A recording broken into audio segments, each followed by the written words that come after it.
Nós voltamos aqui com o nosso Jornal da Cultura, hoje recebendo o ministro da Saúde, Alexandre Padilha. Antes da gente entrar nas matérias especiais sobre o crack, ministro, tem uma pergunta aqui para o senhor. O que o senhor acha do exame para médicos formados? Eu diria que não funciona avaliarmos só o produto final da faculdade, como, por exemplo, acontece no caso do direito da OAB, que tem um exame, mas tem uma série de faculdades de direito que continuam funcionando e o exame não fecha essas faculdades. O fundamental é fazer a avaliação completa da escola, como o MEC fez, no dia de ontem publicou o resultado fecha final, a escola, se ela não fechou vagas de medicina, abriu outras com qualidade. Hoje, inclusive, nós anunciamos uma nova faculdade de medicina no Santa Marcelina, na zona leste de São Paulo, na região que precisa, mas com qualidade. O Brasil precisa continuar formando médicos com qualidade em regiões que não têm tantas vagas. Só para ter uma ideia, o Rio de Janeiro tem 4 médicos por 1.000 habitantes e o Maranhão tem 0,6 médicos por 1.000 habitantes. Então, nós precisamos desconcentrar a formação e dar qualidade nessa formação. Qualidade na formação, porque de repente o hospital acaba virando um lugar perigoso, né, de você estar. Você não sabe na mão de quem que você vai cair. Um médico mal formado é pior do que não ter médico, né? Um médico mal formado, com baixa qualidade, pode ser mais nocivo. Olha, essa semana o Jornal da Cultura apresenta uma série de reportagens sobre crack. Para aproveitar a presença aqui do ministro da Saúde, em nosso estúdio, vamos rever a mais recente pesquisa que mostra o avanço da droga nas cidades brasileiras e também apresentar depoimentos de dependentes que buscam no lixo o sustento do vício.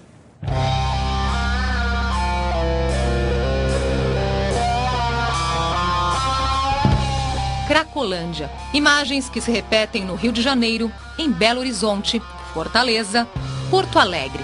O Brasil é o maior consumidor de crack da América Latina. São mais de 1.200.000 usuários. Segundo a Confederação Nacional de Municípios, o consumo do crack é um desafio para 90,7% das cidades. O estudo diz ainda que o crack é mais do que uma questão social. Ele traz consequências para outras áreas da sociedade. O setor mais afetado é a saúde, seguido pela segurança. A sujeira se acumula de tal forma que é impossível andar por algumas calçadas da região da Santa Efigênia, no centro de São Paulo. O que para a maioria é lixo, para muita gente é sobrevivência. Já achei celular, já achei dinheiro. O dinheiro que consegue ir revirando o lixo tem destino certo. Sou usuário de droga desde os 14 anos. E onde é que você vende essas coisas aqui que você compra, que você pega aqui? Onde que vende? Pro traficante, ó. O comércio de eletrônicos e informática tradicional na região descarta o material na calçada, junto do lixo orgânico. Essas peças são os capacitores, moeda de troca valiosa na Cracolândia. O material é transformado em cachimbo para fumar a pedra de crack. Isso aqui tem muito valor lá dentro da Cracolândia, tem valor. Até então, vale o quê? 1 trago, 2 tragos, dependendo do tanto que a pessoa tiver, você entendeu? Porque ele chama de fogãozinho, faz o fogãozinho e aí até então a gente fuma.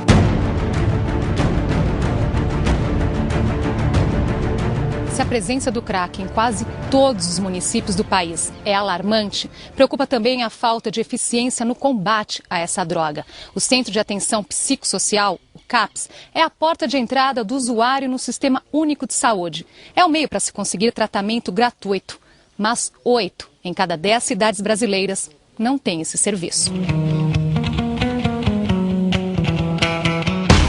Alexandro é baiano, mas já morou no Rio Grande do Sul, Santa Catarina, Rio de Janeiro e há 2 anos está em São Paulo. Na luta contra as drogas, já ganhou e já perdeu. Parei, voltei a usar novamente, depois parei, depois voltei a usar novamente. Agora eu estou segurando na onda. A rua, as dificuldades e as necessidades estão me ensinando a eu enfrentar as drogas e tentar parar. Ele não se orgulha da vida que leva e tenta se reerguer. Eu pensei que consegui novamente reconquistar minha família, os meus filhos, reconquistar um emprego e novamente pôr a minha vida em ordem, né? Viver do jeito que ela tem que ser vivida. Ministro, o senhor ainda consegue pôr a cabeça no travesseiro e dormir depois de saber que existem vários lugares no país onde pessoas vivem desse jeito? Olha, eu tenho trabalhado muito para isso. Eu já fui na Cracolândia pessoalmente, inclusive sem me apresentar como ministro da Saúde, né? Já fui no começo do ano, depois fui uma outra vez. E, em primeiro lugar, nós vivemos uma epidemia do crack, não tem outro nome, é um crescimento no número de casos, distribuindo para um território cada vez mais amplo, aparecendo com características muito diferentes, não é mais só a Cracolândia, chega nos pequenos municípios do país, com formas diferentes. Tem situações, por exemplo, que nós detectamos, o Ministério da Saúde descobriu isso, de pessoas ligadas à lavoura de cana, ao corte de cana, das pessoas e famílias inteiras usarem o crack para produzir mais, trabalhar mais no corte, com isso suportar mais a situação. Por isso que nós precisamos enfrentar, tem que ter serviços diferentes para situações que são muito diferentes, né?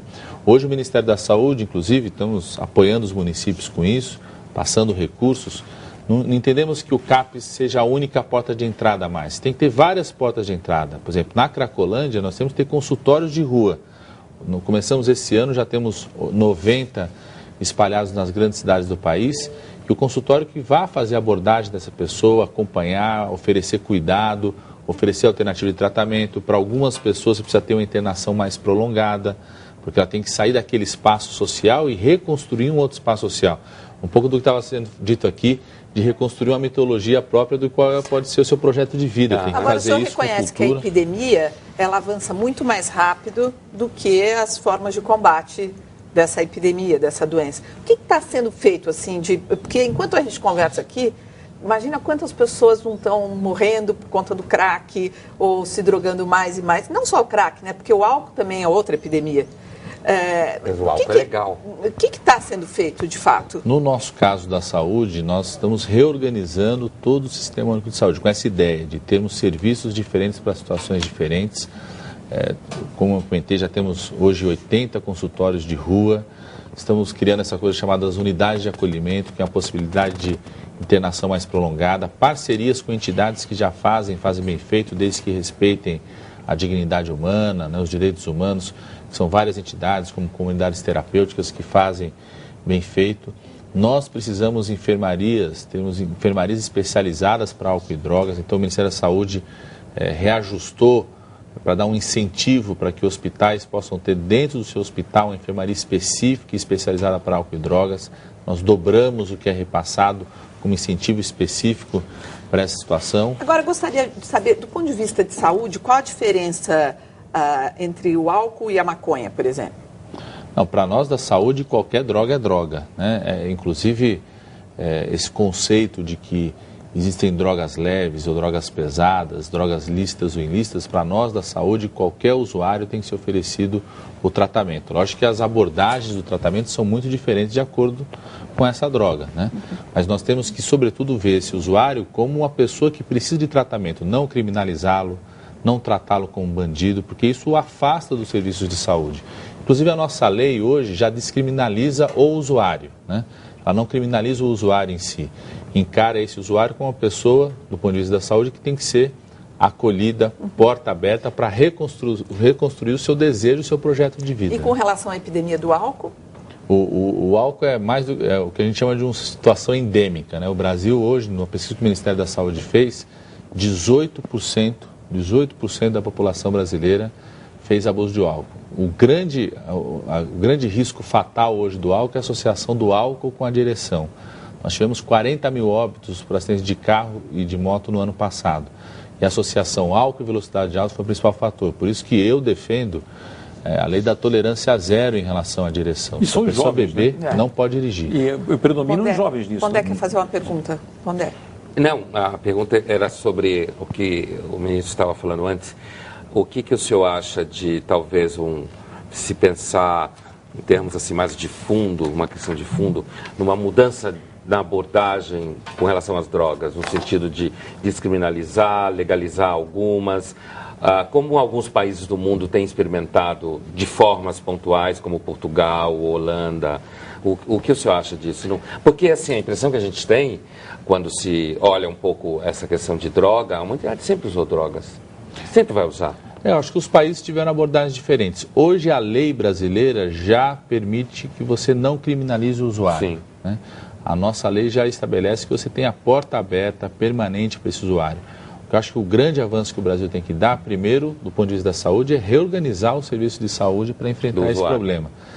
O foco no usuário, o senhor está tendo dificuldade para isso, ministro? Não, a questão é que no caso da saúde sempre depende muito dos estados e dos municípios, então construir parcerias com os estados e municípios.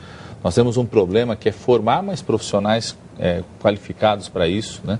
O processo de formação dos médicos no nosso país, dos enfermeiros, dos fisioterapeutas, terapeutas ocupacionais, nunca colocou o tema da droga como um tema central. E hoje é uma epidemia no país. Então, médicos se formam sem saber como tratar um caso grave emergencial na urgência e emergência de desintoxicação e controle de uma síndrome de abstinência. Então, esse é um grande desafio, formar mais profissionais, tanto especialistas como médicos generalistas que tenham capacidade de cuidar desses casos. Meu pai quer só para eu quero retomar que eu achei da maior importância uma informação que o senhor deu há poucos minutos atrás, que é o fato de que nós devemos abandonar a ideia, então, de que o crack ele aprisiona aquelas pessoas que já perderam tudo, perderam a família, que, como a gente achava, perderam os afetos, né? E perderam os laços, e com isso o crack ele avança sobre essas pessoas. Não, o senhor nos disse aqui que o Ministério da Cultura da Saúde detectou que o crack está avançando como aditivo para a produtividade no trabalho entre os canavieiros, por exemplo.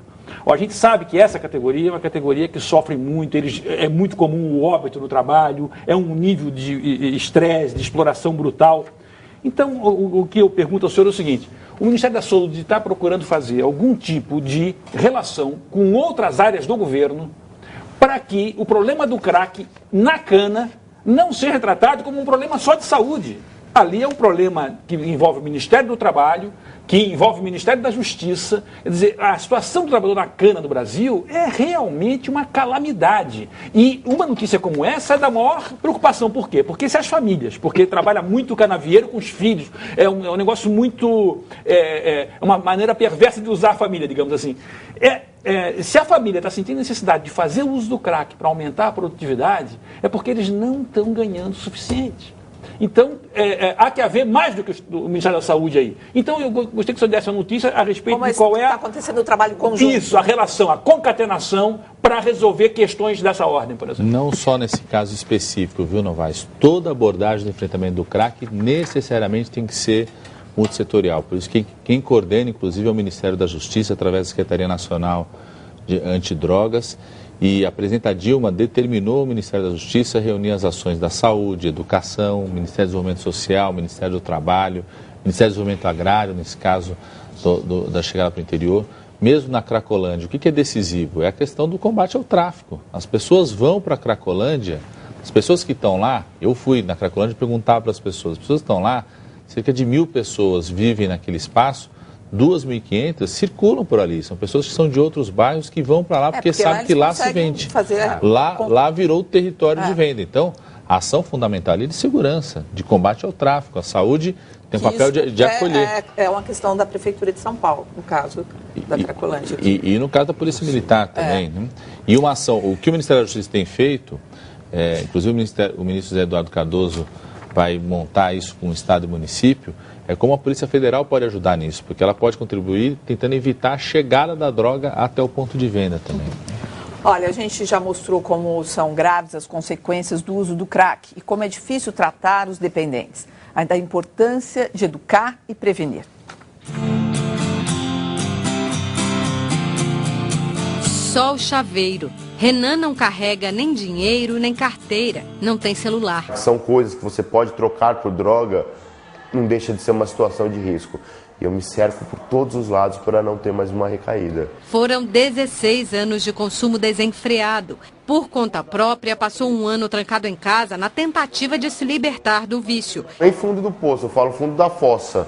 Porque fundo do poço a água é limpa, eu falo fundo da fossa, que o negócio é feio mesmo. Quando perdeu o direito de ver o filho, ganhou consciência do problema. Você imagina você chegar em casa e ter a notícia que sua esposa está indo embora e que você não vai mais ver seu filho. Isso daí não tem palavra que explica um sentimento desse, né? Mas foi o que eu precisei para acordar, para realmente pedir ajuda e salvou minha vida. As drogas afastaram o Renan dos corredores da escola. Por causa do vício, ele foi um mau aluno no 2º grau, entrou em 2 faculdades e não conseguiu terminar nenhuma. Hoje, ele não é professor, mas lota salas de aula com estudantes que querem ouvir sua história. De classe em classe, desde o início do ano, já contou sua dor para mais de 20 mil crianças e jovens em São Paulo. O projeto chegou a Itanhaém, no litoral paulista. Quer falar para mais 6 mil alunos das escolas públicas até o fim do mês. Aqui, Renan confirma, drogas estão ao alcance de todos. Quem de vocês tem amigo, conhecido, que frequenta a casa, que está com vocês no dia a dia e que já fuma maconha? Levanta a mão, por favor. Já vi gente usando perto da escola, aqui no caso. Muita gente, até na minha família, sim, tem bastante também, mas estraga muito jovem, assim. Para Renan, o único caminho é a educação. Se é muito fácil entrar, é muito difícil sair, a gente tem que se mobilizar para evitar que as pessoas entrem. Olha, a gente tem pouco tempo agora nessa segunda parada aqui. E eu ouvi o senhor dizendo aqui que o problema maior hoje é o álcool e a maconha. O álcool, não inclusive, é o álcool. É o álcool. A gente tem vários depoimentos de pessoas que são viciadas em crack e que elas começaram aos 7, 8 anos, começando pelo álcool primeiro. Então faz muito sentido. Com relação ao álcool, deveria o quê? Acabar a propaganda não deveria patrocinar, por exemplo, a seleção brasileira, uma bebida alcoólica, na sua opinião? Eu saúdo muito a decisão aqui de São Paulo, da lei que foi aprovada, que proíbe a venda de álcool para menores de 18 anos nos estabelecimentos. Acho que essa é uma ação bastante positiva, né? O álcool, eu diria que é o grande vilão hoje. O álcool é o grande vilão das drogas. Como eu falei, 18% da população brasileira fez algum abuso excessivo de álcool no último mês, a pesquisa que nós fizemos. A Associação Álcool e Direção é que tem levado vários jovens à morte. Agora, a lei deveria mudar com relação a isso que eu falei anteriormente, que é a associação do sucesso, do bem-estar ao álcool, ou do sucesso profissional. Mas, não, acho que a gente tem que tomar sempre cuidado com o exemplo, por exemplo, quando existiu nos Estados Unidos a Prohibition, o período que se demonizou completamente a proibição de bebida alcoólica, e foi um período onde mais se bebeu nos Estados Unidos. Entendi. Então, assim, eu às vezes eu acho que essa questão de droga como um todo, a minha impressão é que a gente precisa, as pessoas sempre vão tomar drogas de alguma forma, não adianta proibir totalmente, assim, ou proibir. Então, eu me pergunto, se a gente demoniza o álcool também, começa a proibir que não pode patrocinar a seleção brasileira, álcool não pode aparecer associado com bem-estar. E se a gente chega a uma situação de proibição de álcool, isso não funcionou nos Estados Unidos. Pelo menos aquela experiência. Não, mas o que eu estou falando é da proibição de venda para menores de 18 anos. Que eles usam até hoje, inclusive, e contribuem para reduzir. De uma certa demonização do álcool. Nos Estados Unidos não funcionou. Bom, e o fundamental é mostrar que é possível reduzir os danos também. Né, as pessoas poderem construir um projeto de vida, se tratar e, com isso, ter uma boa qualidade de vida. Ministro, para encerrar, o senhor tem 1 minuto para dizer se é a favor ou contra a internação compulsória. Eu sou contra o recolhimento compulsório, que às vezes é pegar as pessoas por policial militar, por um profissional que não é de saúde, mas sou a favor daquilo que a OMS estabelece, que é a internação involuntária. Uma pessoa que está com risco de vida pode ser oferecido e trazido para ser uma internação até a estabilidade clínica e, com isso, depois construir o seu projeto de tratamento. Mas tem que ser feito por um profissional de saúde e trazer essa pessoa para o local adequado. Eu sou contra uma política que às vezes se faz do recolhimento compulsório. Se pega as pessoas com um profissional, às vezes é agente militar ou agente da guarda municipal, mas nem profissional de saúde, sem qualquer avaliação individual dessa pessoa. Olha,